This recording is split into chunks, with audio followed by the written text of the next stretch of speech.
दोस्तों, आज हम इस वीडियो में नासा के जूनो मिशन के बारे में बात करेंगे। अमेरिकी स्पेस एजेंसी नासा ने 5 अगस्त 2011 को हमारे सौरमंडल के सबसे विशालकाय ग्रह जुपिटर का अध्ययन करने के लिए जूनो स्पेसक्राफ्ट को लॉन्च किया था। यह स्पेसक्राफ्ट कई आधुनिक साइंटिफिक इंस्ट्रूमेंट्स और कैमरा से लैस है, जिसका मुख्य मकसद जुपिटर ग्रह के एटमॉस्फेयर, ग्रेविटी, मैग्नेटिक फील्ड और उसके अद्भुत और विचित्र मून्स का करीबी से अध्ययन करना था।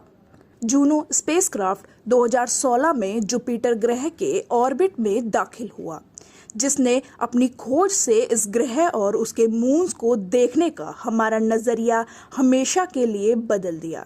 ऐसे में आज हम एक अनोखी यात्रा पर चलेंगे, जहां हम जूनो स्पेसक्राफ्ट के जर्नी और उसके द्वारा किए गए खोजों के बारे में विस्तार से चर्चा करेंगे। जुपिटर हमारे सौरमंडल का सबसे विशालकाय ग्रह है। जुपिटर ग्रह एक गैस जाइंट है जो कि मुख्य रूप से हाइड्रोजन और हीलियम जैसे गैसों से मिलकर बना हुआ है। अभी तक किए गए अध्ययनों से वैज्ञानिकों को जुपिटर ग्रह का चक्कर लगा रहे करीब 79 मून्स का पता चला है, जो कि अपने आप में एक मिनी सोलर सिस्टम का निर्माण करता है। अध्ययन के दौरान जुपिटर ग्रह के चंद्रमाओं में वैज्ञानिकों को सबसरफेस लिक्विड ओशियंस और वोल्केनोज का पता चला है, जहां शायद किसी प्रकार का जीवन भी मौजूद हो सकता है। यह इतना विशालकाय है कि हमारे सौरमंडल में मौजूद दूसरे ग्रह, उनके मून्स, ड्वार्फ प्लैनेट्स और दूसरे सोलर बॉडीज इसके अंदर आसानी से समा जाएंगे। अपने इतने विशालकाय आकार की वजह से हमारे सौरमंडल के निर्माण और उसे शेप देने में सूर्य के बाद सबसे बड़ा हाथ जुपिटर ग्रह का ही है। ऐसे में हम इस ग्रह के निर्माण, मून्स और इसके इवोल्यूशन का अध्ययन कर हमारे सौरमंडल के बारे में काफ़ी कुछ जान सकते हैं। नासा ने अपने पहले अध्ययन के बाद 1989 में जुपिटर ग्रह और उसके मून्स का करीबी से अध्ययन करने के लिए गैलीलियो मिशन को लॉन्च किया। यह जुपिटर ग्रह पर भेजा गया पहला ऑर्बिटर मिशन था, जिसका मुख्य मकसद इस ग्रह के ऑर्बिट में रहकर इसका करीबी से अध्ययन करना था। करीब 6 सालों की लंबी यात्रा के बाद गैलीलियो मिशन सन 1995 में जुपिटर ग्रह के ऑर्बिट में दाखिल हुआ और करीब 8 सालों तक इस ग्रह और उसके मून्स का अध्ययन करता रहा। इस मिशन ने जुपिटर ग्रह और उसके मून्स, यूरोपा के सबसरफेस ओशियन के वोल्केनोज और मैग्नेटिक फील्ड से जुड़े कई खुलासे किए, जिसने इस मिनी सोलर सिस्टम को देखने का वैज्ञानिकों का नज़रिया बदल दिया। और आखिरकार 2003 में स्पेसक्राफ्ट का मिशन पूरा हो गया, जिसके बाद इसने जुपिटर ग्रह के एटमॉस्फेयर में प्रवेश कर अपने आप को नष्ट कर लिया। पर इस मिशन द्वारा जुटाई गई जानकारियों ने वैज्ञानिकों के सामने जुपिटर ग्रह और उसके मून्स को लेकर कई और ढेर सारे सवाल रख दिए, जिनके जवाब ढूंढने के लिए हमें गैलीलियो स्पेसक्राफ्ट से भी ज़्यादा एक ऐसे एडवांस स्पेसक्राफ्ट की ज़रूरत थी, जिसमें ऐसे आधुनिक साइंटिफिक इंस्ट्रूमेंट्स और कैमरास मौजूद हो, जो कि जुपिटर ग्रह के एटमॉस्फेयर, मैग्नेटिक फील्ड स्ट्रक्चर और उसके मून्स का और भी करीबी और विस्तार से अध्ययन कर सके। और यही से अस्तित्व में आया नासा का महत्वाकांक्षी जूनो मिशन। आगे जानते हैं जूनो मिशन की कहानी। न्यू फ्रंटियर्स मिशन के अंतर्गत 9 जून 2005 को जूनो मिशन को सिलेक्ट किया गया। पहले इस मिशन को 2009 में लॉन्च करने की योजना की, लेकिन बजट की कमी के कारण उसकी लॉन्चिंग में 2 सालों की देरी हो गई। 2 साल के डिले के बाद आखिरकार जूनो स्पेस प्रोब को 5 अगस्त 2011 को एटलास V551 रॉकेट की मदद से लॉन्च किया गया। जूनो स्पेसक्राफ्ट का निर्माण लॉकहीड मार्टिन द्वारा किया गया था और इसे नासा के जेट प्रपल्शन लेबोरेटरी के द्वारा ऑपरेट किया जा रहा है। इस स्पेसक्राफ्ट का लॉन्च मास करीब 3625 किलोग्राम था। जूनो आउटर सोलर सिस्टम में जाने वाला पहला ऐसा स्पेसक्राफ्ट है जिसमें एनर्जी के लिए सोलर पैनल्स का उपयोग किया गया है। इसमें 3 बड़े सोलर पैनल्स लगाए गए हैं।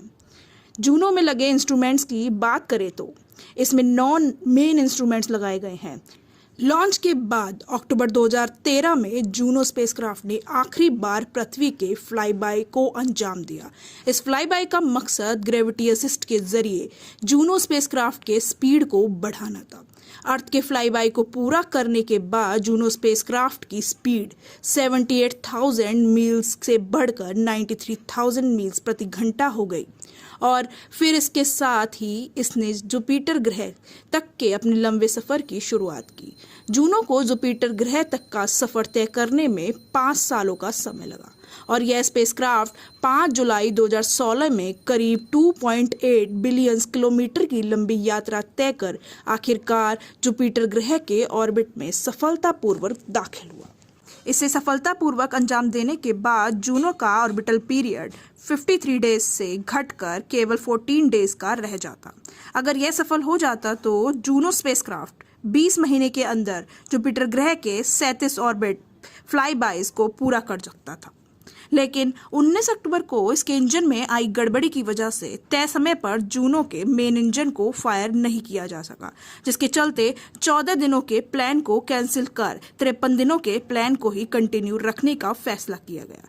जूनो स्पेसक्राफ्ट में आई तकनीकी खराबी के कारण 37 ऑर्बिट्स के बजाय 20 महीने के अंदर जूनो स्पेसक्राफ्ट जुपिटर ग्रह के सिर्फ 12 ऑर्बिट्स को ही पूरा कर पाया। पर अच्छी बात यह रही कि एक्सट्रीम रेडिएशन और हार्श एनवायरनमेंट के बावजूद जूनो का सिस्टम और सभी इंस्ट्रूमेंट बेहतर स्थिति में थे, जिसको देखते हुए वैज्ञानिकों ने जूनो मिशन के लाइफ को जुलाई 2021 तक के लिए बढ़ा दिया गया। जूनो का बढ़ाया गया मिशन भी इस साल कंप्लीट हो चुका है। अब इसका फ्यूचर क्या है, ये जानने से पहले हम उन चीजों के बारे में जानते हैं जिसकी खोज जूनो ने की है। जुपिटर ऑर्बिट में दाखिल होने के 1 महीने बाद ही जूनो ने जुपिटर के स्ट्राइप से जुड़ी एक दिलचस्प खोज की। इस खोज के अनुसार जुपिटर की पहचान बन चुके ये स्ट्राइप्स दरअसल जुपिटर ग्रह के एटमॉस्फेयर में काफी दूर तक फैले हुए हैं। अगस्त महीने में जूनो स्पेसक्राफ्ट ने जुपिटर ग्रह के नॉर्थ पोल की पहली तस्वीर भेजी और साथ ही हमें पहली बार जुपिटर ग्रह के रिंग्स का इनसाइड व्यू भी देखने को मिला। जूनो मिशन ने हमें पहली बार जुपिटर ग्रह में आने वाले ऑरोराज का करीबी से अध्ययन करने का मौका दिया, जिनसे हमें यह पता चला कि ये हमारे पृथ्वी ग्रह पर आने वाले ऑरोराज से काफी अलग है। साथ ही इसने पहली बार जुपिटर ग्रह के इंटरनल मैग्नेटिक फील्ड को डिटेक्ट किया, जो कि एक ऐतिहासिक खोज थी क्योंकि हमने पहली बार पृथ्वी के अलावा किसी दूसरे ग्रह पर इंटरनल मैग्नेटिक फील्ड की खोज की थी। जिसके बाद इस मिशन ने जुपिटर ग्रह पर होने वाली लाइटिंग से जुड़ी कई महत्वपूर्ण जानकारियां धरती पर मौजूद वैज्ञानिकों को भेजी, इस फिनोमेना के बारे में वैज्ञानिक और बेहतर तरीके से अध्ययन कर सके। इन सभी डिस्कवरीज के साथ ही जूनो ने जुपिटर ग्रह और उसके मून्स की कई शानदार तस्वीरें भी ली, जिससे हमें धरती पर बैठे बैठे इस ग्रह और उसके चंद्रमाओं का करीबी से अध्ययन करने का मौका मिला। जुलाई 2021 में जूनो का एक्सटेंडेड मिशन भी कंप्लीट हो गया, जिसके बाद नासा ने जूनो मिशन का कार्यकाल सितंबर 2025 तक के लिए बढ़ा दिया। नासा ने जूनो मिशन कंप्लीट होने के बाद इस स्पेसक्राफ्ट को डिस्ट्रॉय करने का एक प्लान भी तैयार कर लिया है, जिसके बाद मिशन कंप्लीट होने के बाद जूनो को डी ऑर्बिट कर इसे जुपिटर ग्रह के एटमॉस्फेयर में भेज दिया जाएगा, जिससे यह स्पेसक्राफ्ट केवल कुछ मिनटों में खुद ही जलकर डिस्ट्रॉय हो जाएगा। हालांकि इस प्लान को 2018 में पहले मिशन के कंप्लीट होते ही लागू किया जाना था, लेकिन इस मिशन को 2 बार आगे बढ़ाया जा चुका है। फिर भी ऐसी उम्मीद है कि 2025 में मिशन कंप्लीट होने के बाद जूनो को इसी प्लान के तहत डिस्ट्रॉय कर दिया जाएगा। ऐसे में खत्म होने से पहले जूनो मिशन जुपिटर ग्रह और उसके मून से जुड़ी और कई खुलासे कर सकता है। आपको यह वीडियो कैसी लगी हमें कमेंट सेक्शन में ज़रूर बताएं।